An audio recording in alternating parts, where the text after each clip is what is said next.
200 years ago, the first dinosaur was named. Since then, dinosaur science has flourished, providing insight into what these creatures looked like, how they lived, how they evolved, and what doomed them. We now know dinosaurs walked the planet from about 231 million years ago to 66 million years ago.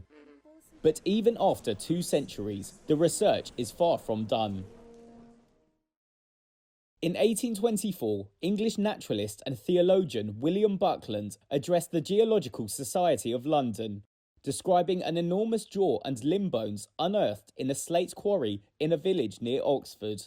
Buckland recognised that these fossils belonged to a huge bygone reptile and gave it a formal scientific name, Megalosaurus, meaning great lizard. The actual word dinosaur would not be coined until the 1840s. Steve Brusatte is a paleontologist at the University of Edinburgh. And that moment really was the beginning of our cultural fascination with dinosaurs, which continues today. In the 1960s, the identification of the smallish meat-eating dinosaur, Deinonychus, shook up dinosaur science, helping inaugurate a research period called the Dinosaur Renaissance. It showed that dinosaurs could be small and agile. Some were anatomically similar to early birds like Archaeopteryx, confirming how birds evolved from small, feathered dinosaurs. It also prompted a debate over whether dinosaurs were warm or cold-blooded. The smallest ones were smaller than pigeons. The biggest ones were heavier than Boeing 737 airplanes. But a lot of them would not have looked like reptiles at all.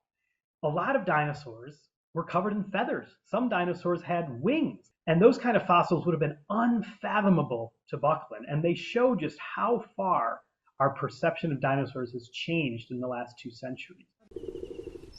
And then there's the mystery of how dinosaurs became extinct. It had long puzzled scientists, with various hypotheses offered. In 1980, researchers identified a layer of sediment dating precisely to the end of the dinosaur age. It contained high concentrations of iridium, an element common in meteorites, indicating a huge space rock had struck Earth.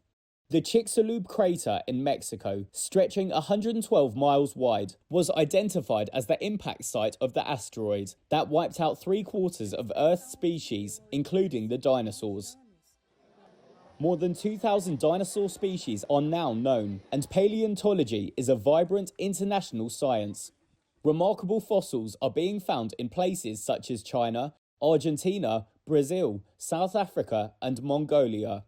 Paleontologists put cranial fossils into CT scanners to build digital models of dinosaur brains and ears, gaining better knowledge of dino senses like sight, hearing, and smelling. And Brusatte says advances in technology, including artificial intelligence, is the next step to a better understanding of dinosaurs. AI, machine learning, this is all the rage in so many different fields and so many aspects of our lives these days, for better or for worse. But in paleontology, it is probably the next new big frontier. If we want to understand the big patterns of dinosaur evolution, how dinosaurs changed over time, as the Earth was changing over time, it's these enormous databases that can be analyzed by AI techniques that are going to give us that really critical insight.